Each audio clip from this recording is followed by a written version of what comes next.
जादुई पानी में तली पूरियां। शिव नाम का एक गरीब लड़का था। उसकी माँ की इच्छा थी कि वो पढ़े लिखे और एक काबिल इंसान बने, लेकिन वो लोग बहुत गरीब थे, इसलिए शिव रोज जंगल में लकड़ियां काटने जाया करता था। एक दिन जब वो जंगल में लकड़ी काटने गया तो उसे किसी लड़की की रोने की आवाज आई। उसने उस आवाज का पीछा किया तो उसके बाद उसने देखा कि जंगल में एक दलदल में एक लड़की बहुत ही बुरी तरह से फंस गई है। वो पूरी तरह से दलदल में धंसती जा रही थी।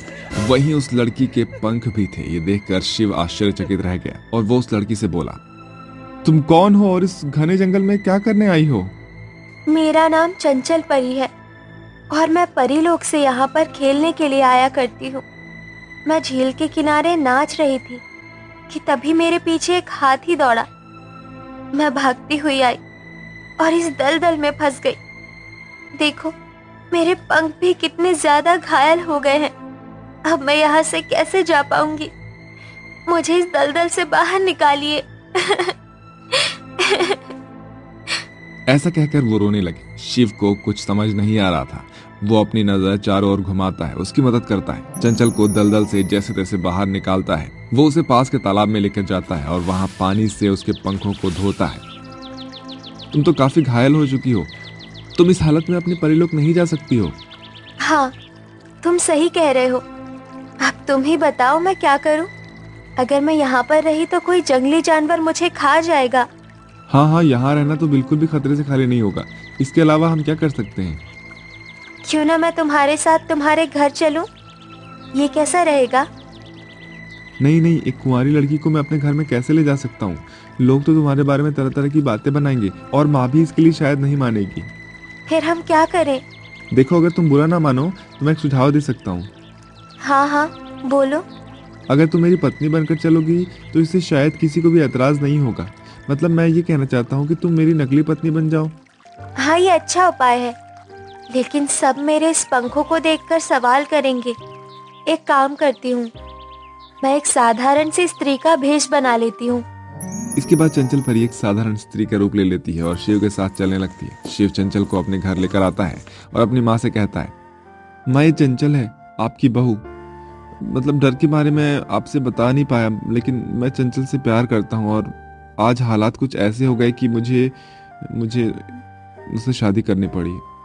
मुझे आप माफ कर दीजिए प्लीज। बेटा, इसमें इतने डरने और घबराने वाली कौन सी बात है? तूने शादी की है, कोई चोरी तो नहीं की। आओ बहू आओ, इस गरीब की कुटिया में तुम्हारा स्वागत है। वैसे भी मैं इस घर में अकेली पड़ी रहती थी। अब से तू आ गई है तो घर के सारे भाग दौड़ तुम खुद ही संभाल लोगी। जी माँ जी। हालांकि आरती के घर में इतनी गरीबी कि किसी और के आने की इसमें कोई गुंजाइश नहीं थी, लेकिन कहीं ना कहीं आरती को अपने बेटे की शादी की फिक्र थी। इसलिए उसने चंचल को अपने बहू के रूप में अपना लिया था। ऐसे ही अब आरती सभी के लिए खाना बनाने के लिए जा रही थी। तभी वो देखती है कि घर में तेल ही नहीं है और साथ ही उनके पास तेल लेने के लिए पैसे भी नहीं थे। तभी आरती शिव से कहती है, बेटा, आज तो तू लकड़ियां बेचने के लिए भी बाजार नहीं गया और वही घर में नई बहू भी आई है। मैंने सोचा था कि आज नई बहू के आने की खुशी में पूरियां तलूंगी और सबको खिलाऊंगी, लेकिन यहाँ तो तेल ही खत्म है और वैसे भी लाला जी के यहाँ काफी ज्यादा उधारी बढ़ चुकी है। वो अब हमें उधार भी नहीं देंगे। माँ जी, आप चिंता क्यों करती है? जरूरत थोड़ी ना है कि पूरियां तेल में ही तली जाए। चंचल बहू, ये तो कैसी पागलों वाली बातें कर रही है। भला पूरियां तो तेल में ही तली जाती है? नहीं माँ जी, हम पूरियां तो पानी में भी तल सकते हैं, बस हमें खुद पर विश्वास होना चाहिए। नहीं, मैं ये नहीं मानती। तो चलिए, आज मैं आपको पानी में पूरियां तल कर दिखाती हूँ। फिर क्या था, चंचल चूल्हे के सामने बैठ जाती है और कढ़ाई में पानी डाल मन ही मन में कुछ मंत्र जाप करती है और फिर पूरियां तलना शुरू करती है। और सच में चंचल ने जैसा बोला था ठीक वैसा ही होता है। पूरियां सचमुच में पानी में तैर रही थी। हाँ बहू, मान गई मैं तेरी बातों को। तू सच में कोई जादूगरनी है, या कहें साक्षात माँ अन्नपूर्णा की अवतार। आज से ये रसोई तेरी हुई। जी माँ जी। फिर क्या था, चंचल पानी से आलू की सब्जी और पूरियां बनाकर शिव और आरती को खिलाती है। वाह बहू, सच में पूरियां बिल्कुल करारी बनी है। हाँ, माँ ने बिल्कुल सही कहा, इस सब्जी पूरी का तो कोई जवाब ही नहीं है। शिव कहीं न कहीं जानता था कि ये कमाल पानी का नहीं है, बल्कि चंचल के किए गए जादू का है। ऐसे ही सभी लोग खा पी कर सो जाते हैं और अगली सुबह हो जाती है। माँ, मैं जंगल जा रहा हूँ लकड़ियां काटने। तभी वहां पर चंचल आ जाती है। सुनिए, आज से आपको लकड़ियां काटने की कोई जरूरत नहीं है। चंचल, ये भला तुम कैसी बात कर रही हो?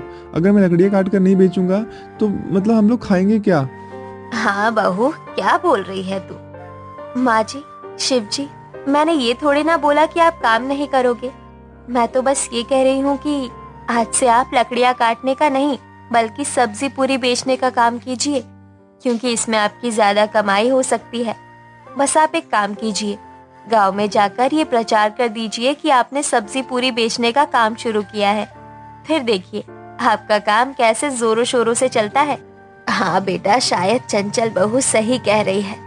आखिर कब तक तू ऐसे ही लकड़ियां काटता रहेगा? वैसे भी तुझे पता है कि बहू के हाथों की सब्जी पूरी कितनी स्वादिष्ट है। लोगों को भी इसकी सब्जी पूरी बहुत पसंद आएगी। ठीक है, अगर आप सभी यही चाहते हैं तो मैं अभी गांव में सभी से बात करके आता हूँ।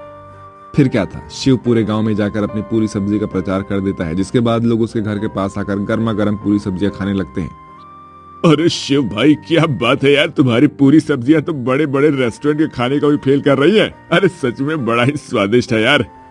हाँ भाई, सही कह रहे हो तुम लोग। शिव भैया के जोरू के हाथ के कौनो जादू है का? कैसा कैसा जादू यार? अरे भैया, घबरा काहे रहे हो? हम तो मजाक कर रहे थे। हमारा कहने का मतलब ये था कि सब्जी पूरी जो है ना, ये बहुत स्वादिष्ट है। अच्छा, ये बात है। इस तरह से शिव का सब्जी पूरी खाने का व्यापार बहुत अच्छे से चल पड़ता है। और वहीं दूसरी ओर अब चंचल भी कहीं न कहीं शिव के भोलेपन और अच्छे स्वभाव के कारण उसे मन ही मन शिव अच्छा लगने लगता है। वहीं आरती के पड़ोस में दुष्ट और ईर्ष्यालु नाथुराम रहता था। उसे ये हजम नहीं हो रहा था कोई उससे ज्यादा कमाई करे। वो मन ही मन सोचने लगता है, कमाल है, अभी थोड़े दिन पहले ही तो ये भूखे मर रहे थे और आज इनके पास यहाँ दौलत बरस रही है। इतनी ज्यादा पूरी सब्जियां बिक रही है और इतनी लंबी लाइन लग रही है कि लोग घंटे घंटे तक खड़े होकर इनकी पूरी सब्जियां खा जाते हैं।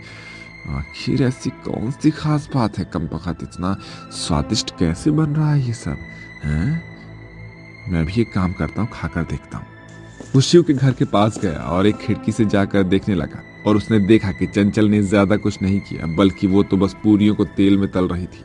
ये देखकर वो सोचता है, ओह तो ये बात है, इसका मतलब सारा कमाल तेल का है। लगता है कि शिव की जोरू ने ये कोई इम्पोर्टेड तेल शहर से मंगवाया है, जिससे तली हुई पूरियां स्वादिष्ट बन रही है। मैं काम करूंगा, रात में मैं कढ़ाई समेत इसका तेल चुरा लूंगा और इसी में पूरियां बनाकर लोगों को खिलाऊंगा। तो मेरी भी पूरियां शहर में मशहूर हो जाएंगी और मैं भी माला माल हो जाऊंगा। ये ठीक रहेगा।